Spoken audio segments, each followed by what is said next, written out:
Ya, jóvenes, consulta, ¿hay alguien que le interese particularmente esta charla y los ejercicios que han visto en el programa?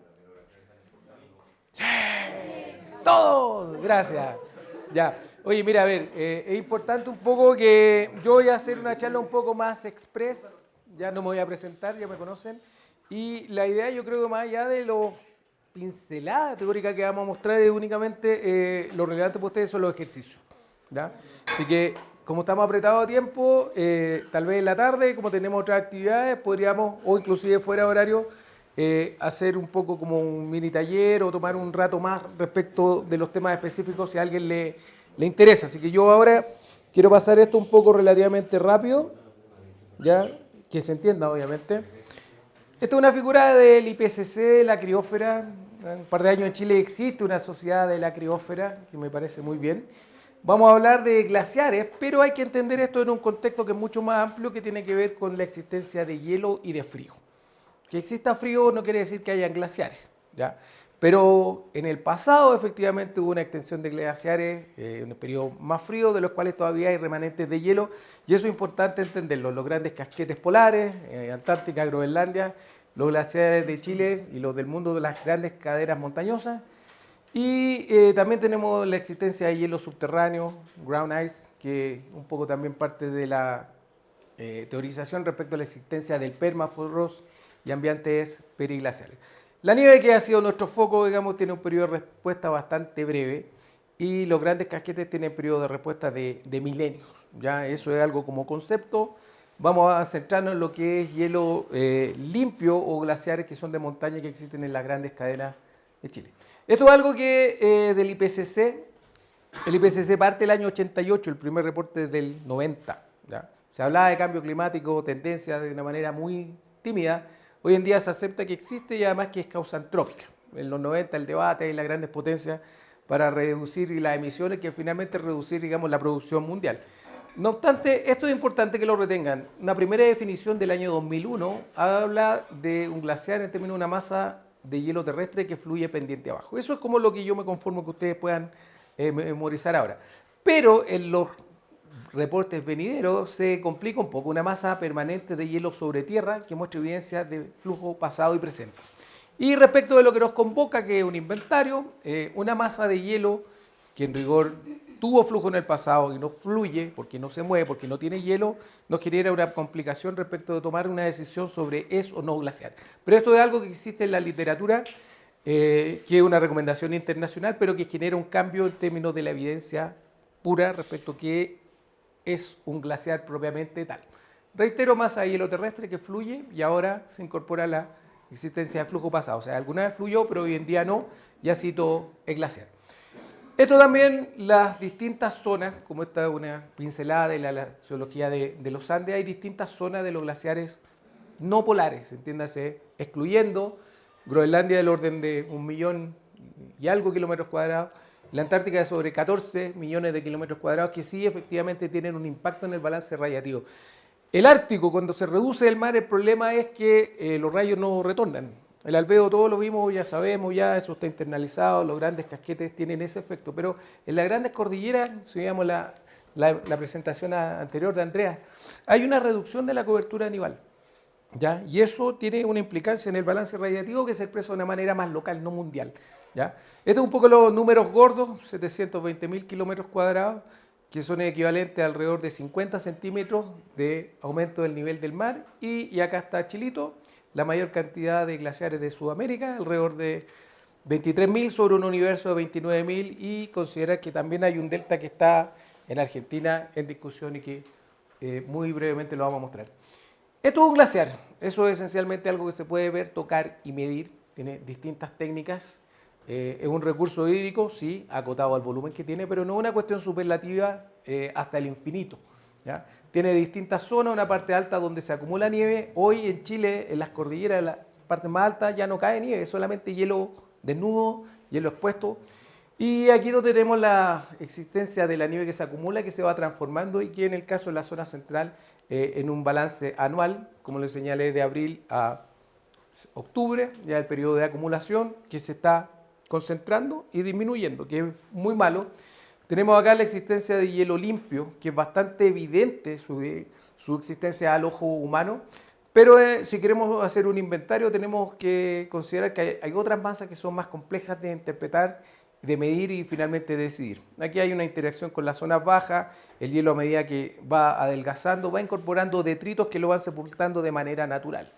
Y como el hielo no puede evacuar semejante cantidad de detritos, se sepulta. Pero eso a su vez es bueno porque el hielo que está contenido ahí se preserva, ¿ya? Esto un poco también a nivel de concepto, transición ambiente periglacial. Tenemos acá en este eje la existencia de hielo limpio y acá tenemos los taludes. ¿Por qué? Porque hay una transición entre medio, ya que esto es algo natural, yo lo he visto en mi propia vista. La primera vez que fuimos a escalar hielo en los 90, el glaciar del Morado era un glaciar espectacular, hermoso, prístino, ahora es un cementerio de detritos. Ni siquiera se requiere usar crampones y eso es algo que he visto yo en 20 años, ¿ya? Entonces hay una relación sobre la existencia y la transición a un ambiente periglacial en cotas más bajas. Estos modelos son súper simples, son súper bonitos, súper teóricos y mucha gente, y por eso insisto, la importancia de esta escuela es que ustedes aprendan estos conceptos aquí, que nadie se los diga por libro, menos aún si no lo ha experimentado. ¿Por qué? Porque hay complejos que son, procesos son más complejos, la transición, esta es la idea, el adelgazamiento de la columna, y a su vez una interacción con las laderas, ¿ya? Entonces a medida que el glaciar se reduce, ya todavía puede permanecer, hielo en las laderas, y a medida que retrocede es donde se producen otros procesos, por ejemplo en el Pichillancahué, que hay un tema de la vegetación. Entonces, la pregunta que conversaba con la colega alguna vez en el Pichillancahué, ¿el retroceso del glaciar es más rápido que la colonización? ¿Ya? Eso cuando se quiere datar hay unas edades que son tipo, ¿ya? Que se considera a nivel teórico, pero esto está pasando bastante rápido, ¿ya? Lo importante es considerar que hay un adelgazamiento y hay una interacción con las laderas y entender qué es lo que está pasando con la ladera misma y con los procesos valle abajo. Esto es un poco lo que yo les decía. Aquí la pregunta en términos de inventario, ¿cuál es el margen? Tomamos acá, ¿qué es esto? Puede ser una morrena, aquí hay una producción de detritos permanentes, el glaciar termina aquí, la verdad no sabemos, tenemos que ir y medir. Ahí lo que vemos es hielo expuesto, ¿cierto? Y este es un glaciar que está sepultándose de manera natural, un proceso mucho más largo, ¿ya? Y esto lo que no es un glaciar rocoso, es un glaciar cubierto de detritos. Aquí la verdad el tema del albedo, huevo, no le importa el glaciar, está permanentemente con un albedo bajo y no se derrite. ¿Por qué? Porque tiene una carga de detritos muy fuerte que lo protege. Es como ir a la playa y tomar sol con ropa, no me voy a quemar nunca, ¿ya? Así de simple. Ahora bien, ¿cuál es nuestra preocupación? Son estos glaciares descubiertos de hielo limpio. Esta es una figura que siempre la muestro porque el documental que vieron de Leo DiCaprio se entrevistaba a este señor, todo el bullying que le hicieron a fines de los 80 por las grandes petroleras y transnacionales que negaban esto, ¿ya? Hay un periodo pre-instrumentación y lo que es consenso, ya que en los últimos 100 años ha habido un aumento de alrededor de 1 grado de la temperatura de la Tierra. Esto ya es algo que nadie puede, salvo Donald Trump, ya negar. Ya, pero hay que tomarlo también de que miren. Es lo que nos importa, bueno, estos son los efectos de reducción de la fracción de nieve, la famosa isoterma que todo el mundo habla. Hay un incremento en las tasas de derretimiento, sí. Había una tasa de 2-3 centímetros por día, eso se escala a 10, por ejemplo. Cambio en el famoso albedo, que ya somos todos expertos, y esto tiene un impacto en lo global, en el aumento del nivel del mar. Ahora bien, en el caso chileno, son alrededor de 20.000 kilómetros cuadrados. Hay distintos guarismos. Acá un glaciar, a diferencia de un glaciar es un umbral de 25 hectáreas. Entonces depende de lo que uno considere, son alrededor de 5.700 que tienen un área de 22.000. Y esto depende un poco de cuál es el umbral de corte. Si recordamos la definición inicial, una masa que tuvo flujo y ahora no lo tiene, y si es muy pequeña, sigue siendo glaciar, ¿ya? Así de simple, ¿ya? La distribución en Chile, lo que es la diagonal árida, que tiene un corte en lo que es la zona glaciares tropicales, los Payachatas, la zona central, que donde hay una mayor relevancia en términos hidrológicos, y la investigación científica de los grandes glaciares de Patagonia, donde está todo el hielo esencialmente de nuestro país, de Sudamérica. Son extensiones pero gigantes. Yo no sé si tuve la suerte o desgracia de volar muchas veces y uno veía 100 kilómetros, media hora en helicóptero, que uno lo único que dice es hielo. Y uno dice, bueno, si algo falla acá y nos caemos, morir rápido, porque ni una posibilidad, nadie te va a ir a rescatar. Así de grande es. Se han ido a Punta Arenas también, son horas que uno mira por la ventana y que sabe reconocer eso es hielo, hielo, hielo, más de 500 kilómetros y se sabe poco. Ahora bien, en términos de lo que es el balance de masa, que está asociado a la radiación solar, el balance de energía y la relevancia para la escorrentía. Esto es muy simple, este es el volumen, hay un adelgazamiento que se da por la nieve que se acumula y el derretimiento de esa nieve más el derretimiento de hielo. Este es el ciclo, ya, yo no me quiero robar la película con esto, se la vamos a dejar a Sebastián y a Felipe que nos ilustren un poco los esfuerzos que estamos haciendo en términos de entender con data, ya, in situ, cuál es la tasa de derretimiento. ¿Ya? Una connotación climática natural que se puede exacerbar. ¿Ya? Pero hay otros fenómenos, hay una parte que se va a la atmósfera, una que se derrite, que es un cambio de fase, ¿ya? Y no toda va a la escorrentía. Entonces, si yo pierdo 1 metro de hielo, no todo eso se traduce en 1 metro o un equivalente en agua.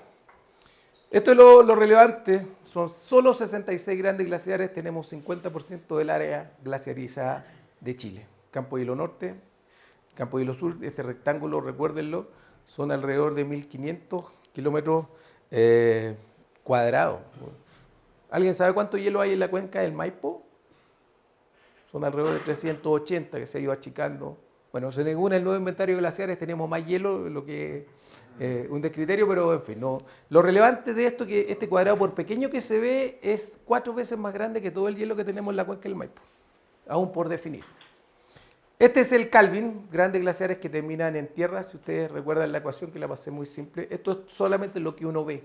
Y son estos glaciares que tiran. Y tiempo, ¿no? Y que son una condición local bastante compleja y que no tiene una relación necesaria con el clima. Esto es un pincelazo de un trabajo que publicamos años con el inventario. De norte a sur, las tasas de derretimiento acá cero. Los glaciares rocosos no varió ninguno. Estaban todos igualitos, ¿ya? Hay estimaciones empíricas, una variación del ángulo frontal, pero lo relevante de esto, los grandes glaciares de Patagonia, el Marinelli, uno ve la imagen, se lo pone acá en contexto a escala, más de 10 kilómetros cuadrados de retroceso en un periodo de 15 años. Eso es realmente importante, pero como llegan al mar no tienen ninguna relevancia más allá de documentar el cambio climático, su existencia, ver el glaciar más pequeño y en términos hidrológicos eso es irrelevante. Y estos son los glaciares de la zona central, que tienen variaciones del orden de 2 metros. Ya acá los colegas de la EGA, este radiómetro que está en el Nunatac, que vale 1 millonada, algunos les decía, cuando uno intenta medir un balance de energía, la estación se da vuelta, por eso conversamos el tema de las patas. Y esto tiene un tema de un costo draconiano, que también lo decía Florencia. La atmósfera libre, ya que está por sobre la capa límite que se decía, y hay un régimen de viento que sube y que baja, ya que tiene un impacto también en la distribución de aerosoles. Y estas son las estaciones de montaña. A mí me tocó participar en esto. Fueron varios años de trabajo de equipar cuencas de montaña en los cuales no había data. Este es el resultado de una tesis que se hizo un balance de masa geodésico en 25 glaciares. Y vean ustedes, acá tenemos el nivel 0, que significa sin cambio. Esto es la distribución según cotas. ¿Ya? Y hay un derretimiento bastante pronunciado en cotas bajas, de más de 10 metros. ¿Ya? Cuando uno lo proyecta en altura, lo relevante es que sobre los 5.000 metros ya hay todavía derretimiento medido, observado, dato duro. Eso es algo que nadie puede relevar. Pero la relación con el albedo, que es lo que nos importa, es el único experimento que yo conozco que fue hecho en los Himalayas, que tiene que ver un poco con el polvo que se acumula de manera natural. Es otra discusión, que en una primera etapa reduce el albedo y el derretimiento aumenta, ¿ya? Pero llega un punto en el cual hay una concentración crítica en que el polvo protege el glaciar. O sea, no siempre es malo. Lo peor que pasa en esto es el ciclo. Cae el polvo, reduce el albedo, el polvo se lava del glaciar, sale del sistema y se vuelve a acumular. Si esto fuera ya positivo, significa, digamos, que el polvo se va acumulando. El problema es que se lava, ¿ya? Lo relevante de esto es que hay una acumulación de polvo hasta un cierto punto en que el derretimiento se acelera, ¿ya? Eso es importante, y sobre ese punto que el albedo siga bajando, la verdad, al glaciar no le importa, no le hace daño. Estos son los valores de albedo que están por la literatura. Aquí hay, en mi opinión, discrepo, una conceptualización. Si un albedo 0,85 baja, no necesariamente significa que se derrita, a menos que haya un cambio de fase, ¿ya? De hielo limpio 0,35. Y estos son los albedos característicos ya de un glaciar con detritos, ¿ya? Que son los que absorben la energía y los que se derriten más rápido. Y esto es un poco también la observación que hemos realizado con satélites. Hay tendencia de albedo que en rigor ha ido aumentando, pero hay una gran dispersión a lo largo de los años. El albedo medio de un glaciar de 0,3, lo que significa que está en permanente derretimiento. Sí, no podemos negar la evidencia. ¿Por qué? Puede ser climático, puede ser inducido, pero lo que se observa es eso. Y no obstante, hay otros más grandes que tienen un albedo de 0,6, que corresponde a glaciares de nieve vieja, que todavía hay nieve que pueda sobrevivir un verano a otro, ¿ya?